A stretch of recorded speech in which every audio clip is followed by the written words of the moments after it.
basically what we noticed is there was a lot of intellectual processing happening on the call. And when we are doing constellation work or really moving through the world at large, the more we can remove that mental filter and just be present with what actually is, the more impact we're going to have, the more connection we have to this kind of field of awareness that connects us all, and the smoother things are going to go in your day to day. So let's talk about it. So the first question to ask yourself is, where is the center of your awareness now? And most people feel like they are stuck up in their head, right? That I am my thoughts. And in that way, we directly associate ourselves with our thoughts and our emotions. There is no separation or difference. And so when something comes into us, we are fully taken by it.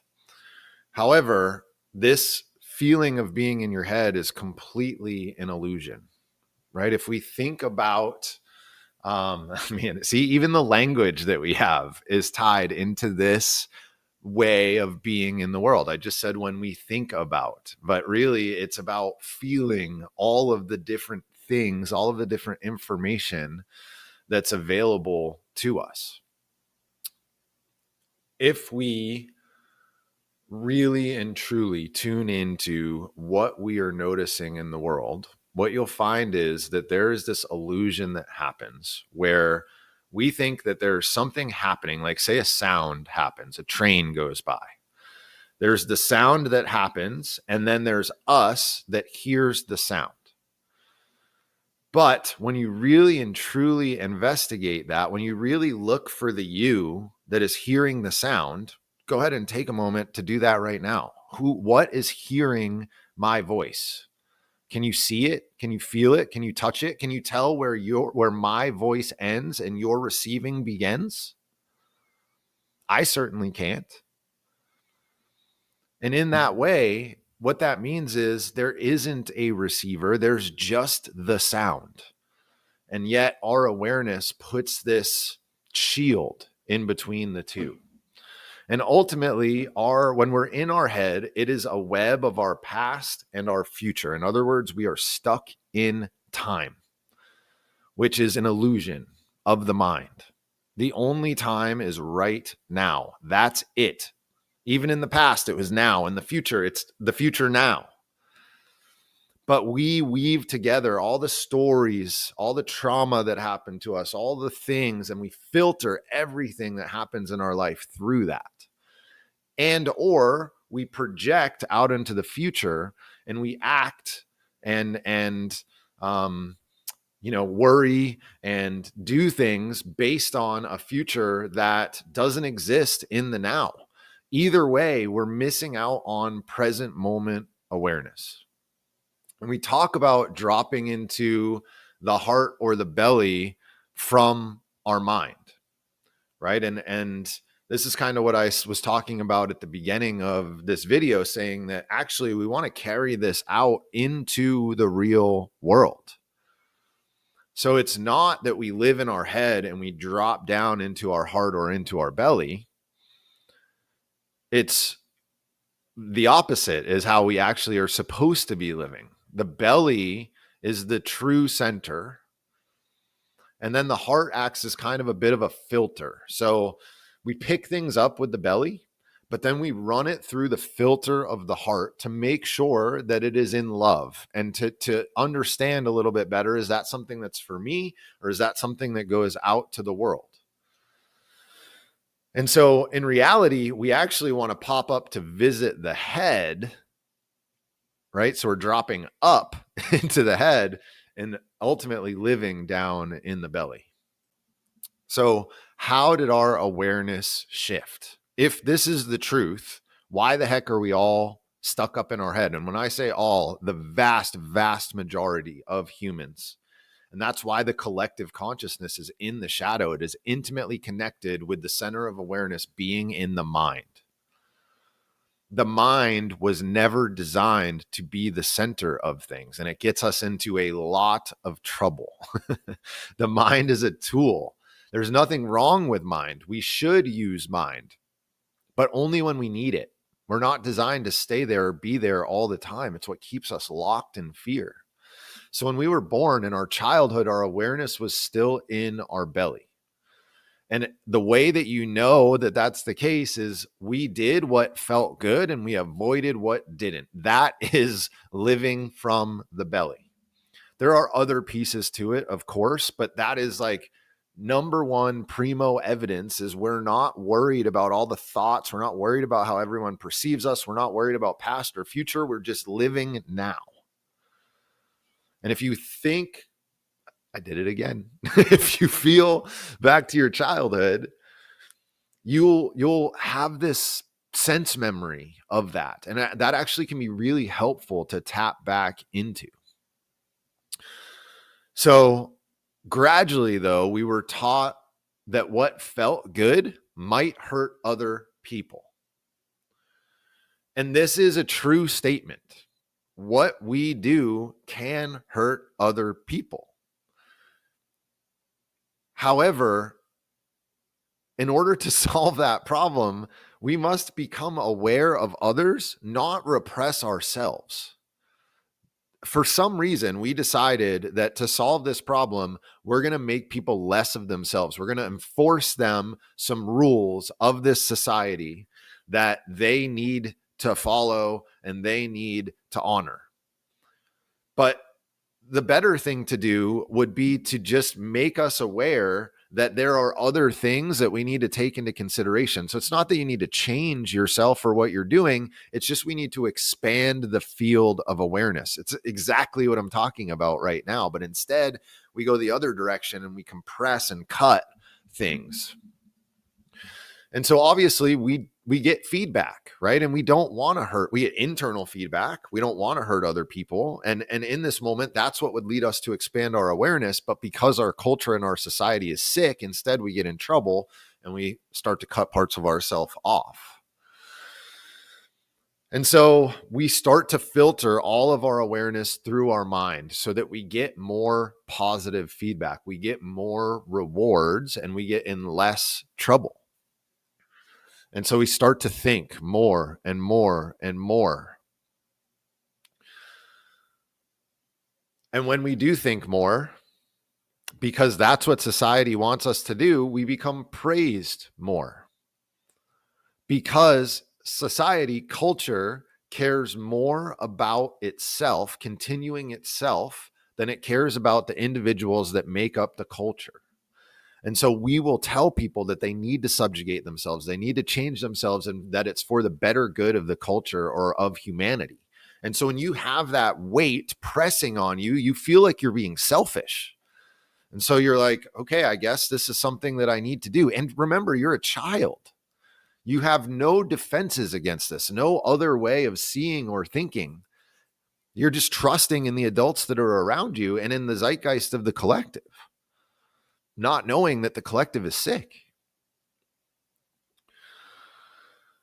And when the culture is put ahead of the individuals that make up the culture, that is exactly what makes us sick. Because what we are thinking is, how can I make the future better, even though it costs certain individuals trouble now? This is communism. Right? We killed millions of people in the name of a better future. And so until we put the individuals of a society back into the forefront, before we're able to worry about how people are feeling now, we're just never going to be able to heal. And so what ends up happening is we internalize the praise and our awareness moves into our mind. We just can't take the weight. We can't take the burden, and we start living up here. Add to that also the fact that our whole society and culture is based on this idea that everything is material, and you need to think, you need to go to a good college so that you can get a good job, so that you can get money, so that you can have stability. Just all of the farce that is there. All of it is untrue, and all of it pushes us to live through our mind. So what does it actually feel like for the awareness to be in the mind? Well, you are going to feel psychological ills, anxiety and depression, namely, because the mind was never a place to live. The mind is not supposed to be in constantly. When left to its own devices, it's going to worry. It's going to pull you out of present moment time and think about the past and worry about the future. And when we get out of present moment time, that's the only place fear can pop up. Unless it's like an eminently dangerous situation, but 99% of the time, that's not the case, right? Our fear is something that we're projecting out into the future or worrying about from the past. And when that happens, it leads to anxiety, right? We constantly have these fears and eventually we internalize them and we just have this low level hum of worry all the time. And eventually that low level hum of worry all the time leads us into a sinking feeling, a sadness, a not understanding why we aren't thriving in the world. And in doing that, we have this depression start to come over us. It also really feels like being out of control because our minds are busy and we try and solve the busyness through the mind.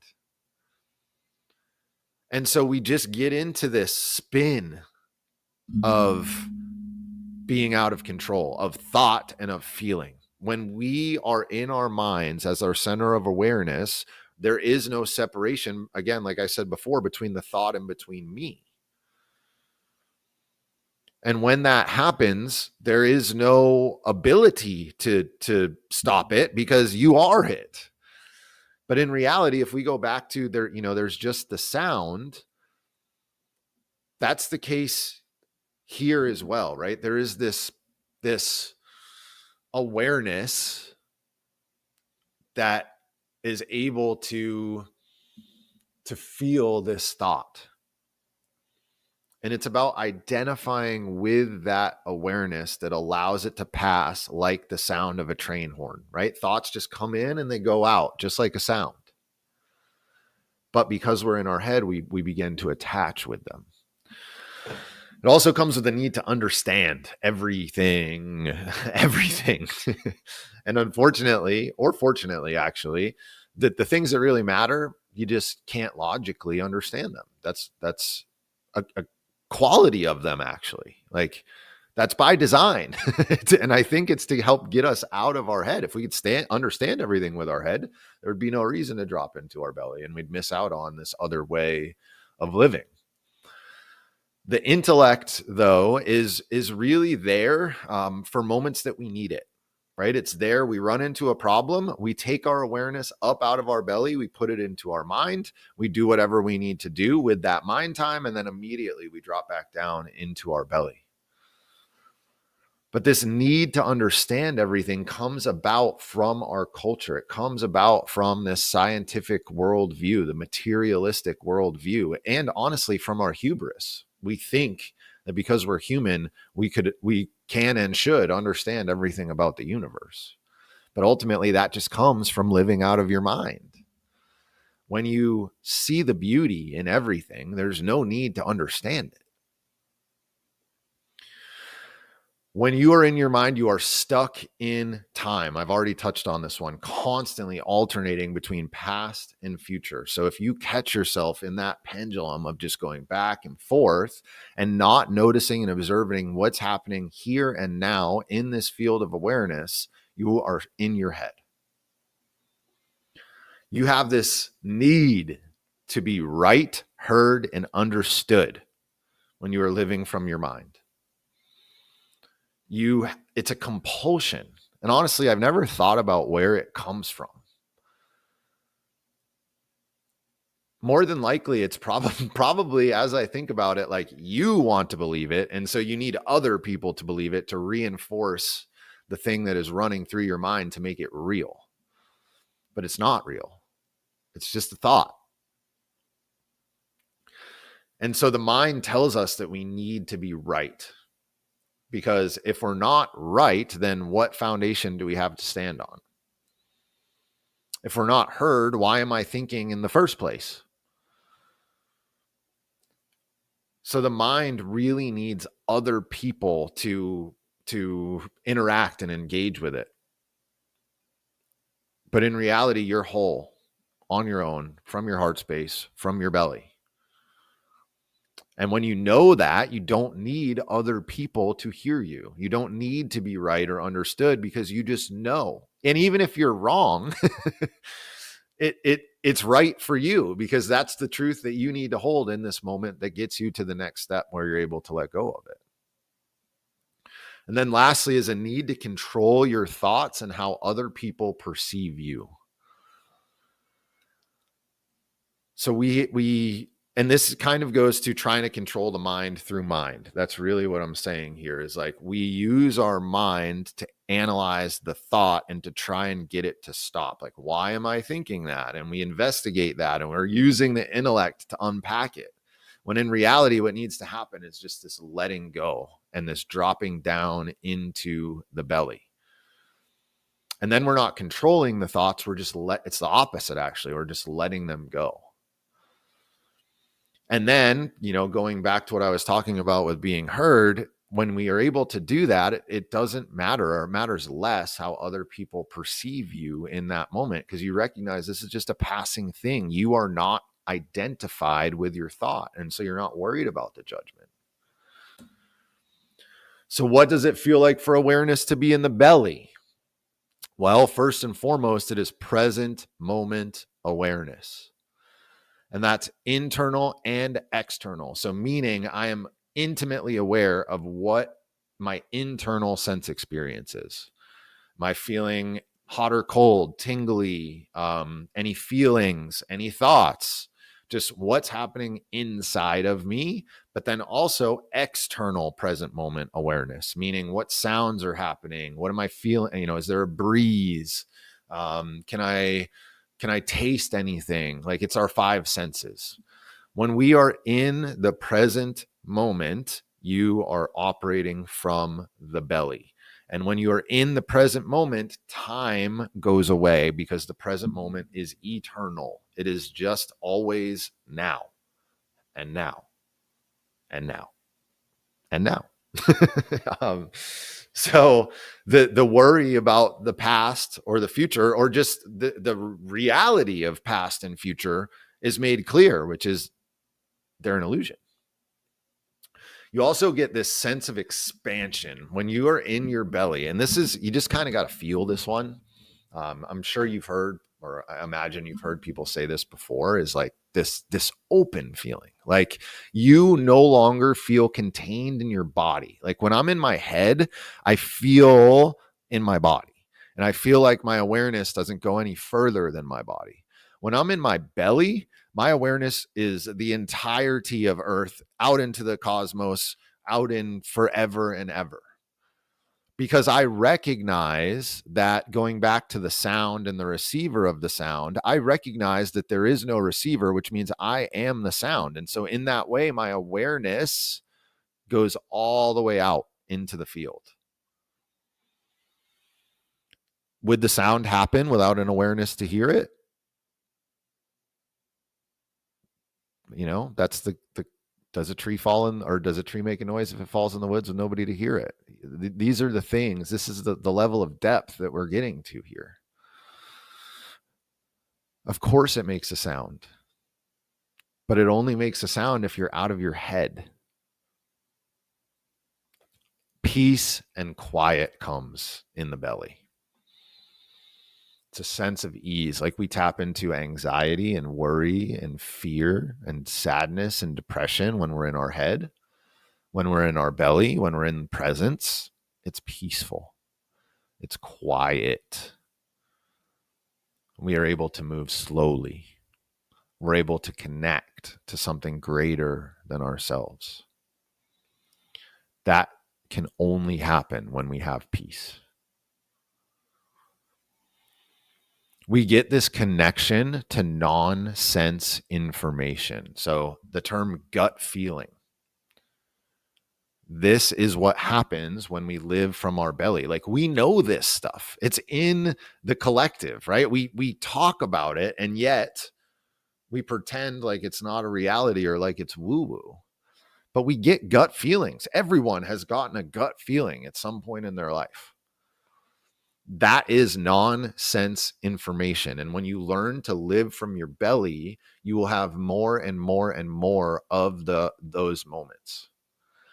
And when we talk about connecting to the field, that's ultimately what family constellation work is about. All of us get out of here, get down here into our belly and our heart, which the same awareness lives there.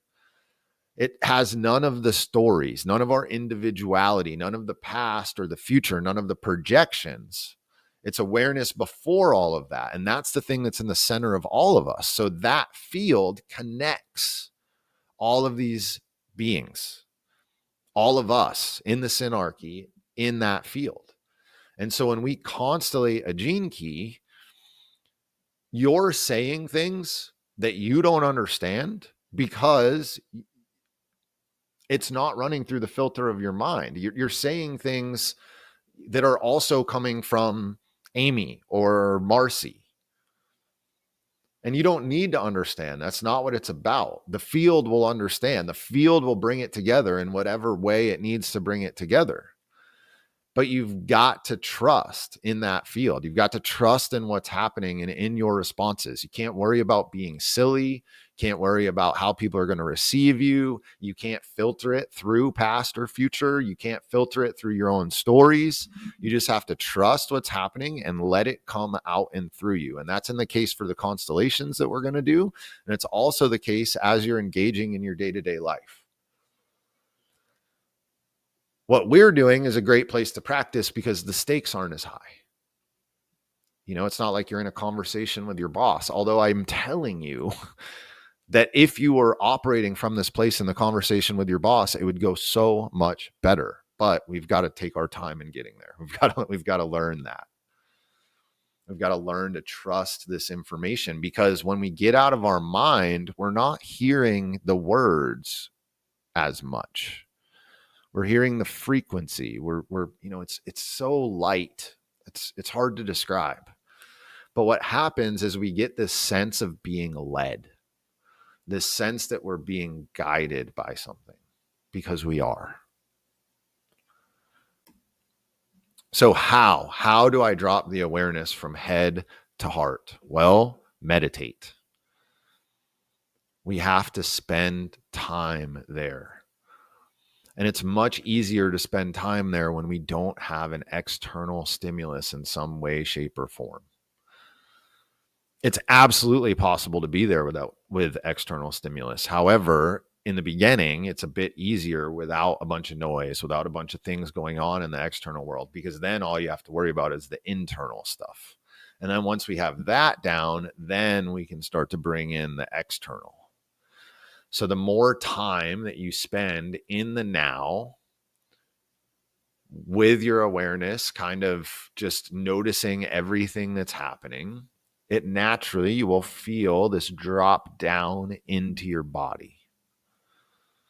And when that happens, you'll begin to clear some of the mud that's in there. The mind starts to settle. And once it does settle, you begin to see clearly all the thought that has been happening, all the things that are unnecessary, all the worry that is just a thought pattern that is stuck up there that you're only identifying with because you've been living from your head. And when that happens, we start gradually, slowly to clear those obstructions. And then more and more, we're able to embody this in our day-to-day life.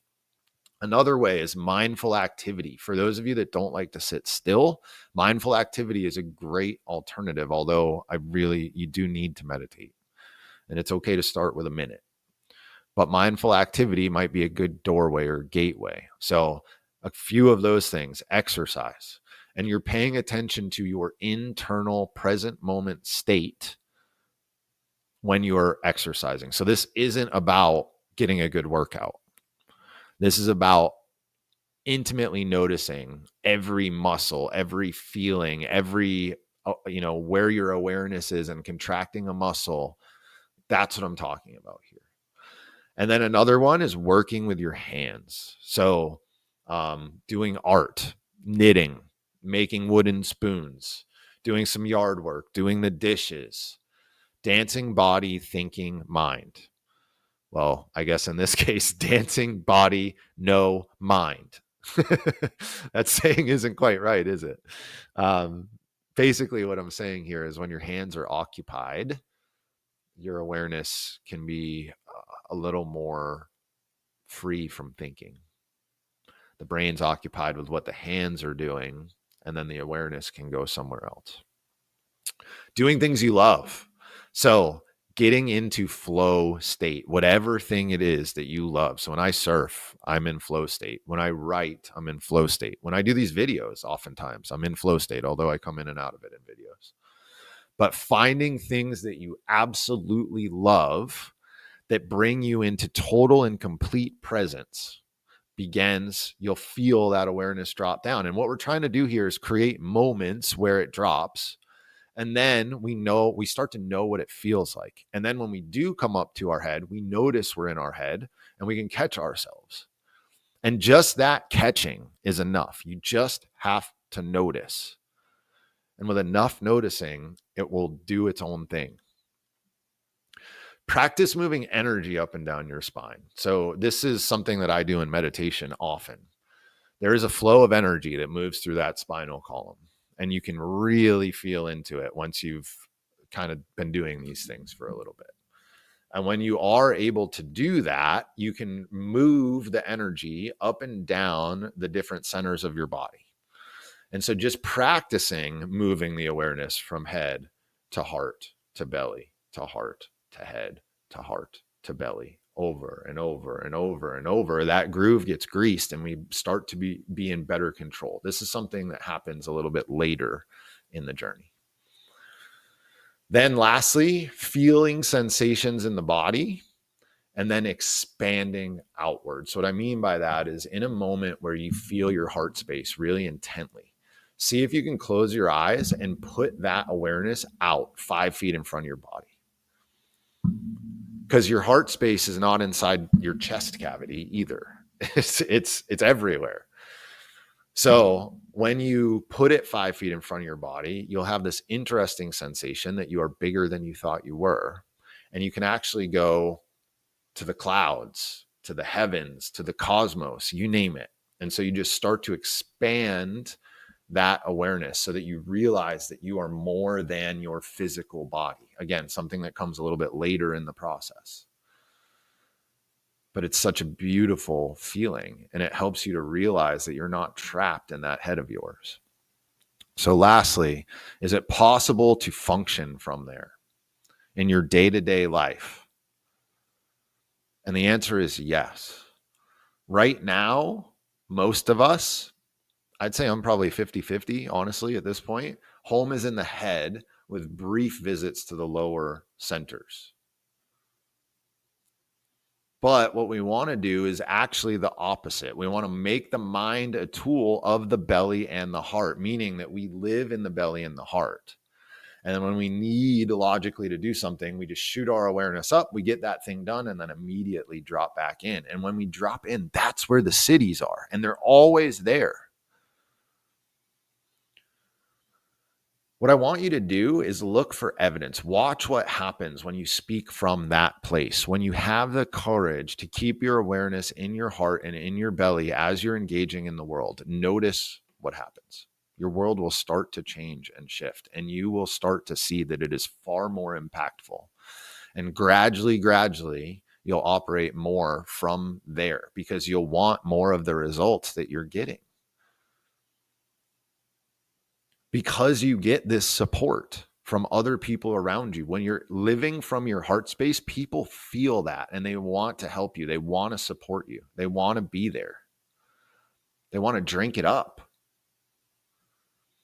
And not only from others, when we're in the flow of the universe, the flow helps us too. And so when you start to feel that support, of course we don't, do we want to be in fear and anxiety and depression? Or do we want to feel like we're supported and loved and helped all the time? Like, how sick are we that this is what we decided? And The last thing we have to get over is this fear of being hurt. When we live in our heart space, our defenses are down. That is true. And you will get hurt. That is also true. But your heart will be able to handle it. You will be able to parent yourself back. There is no thing that your heart can't handle. So just drink that up. Trust in it. Know that when we do this next constellation, everyone is going to say and do exactly what they need to say and do. There's nothing to worry about.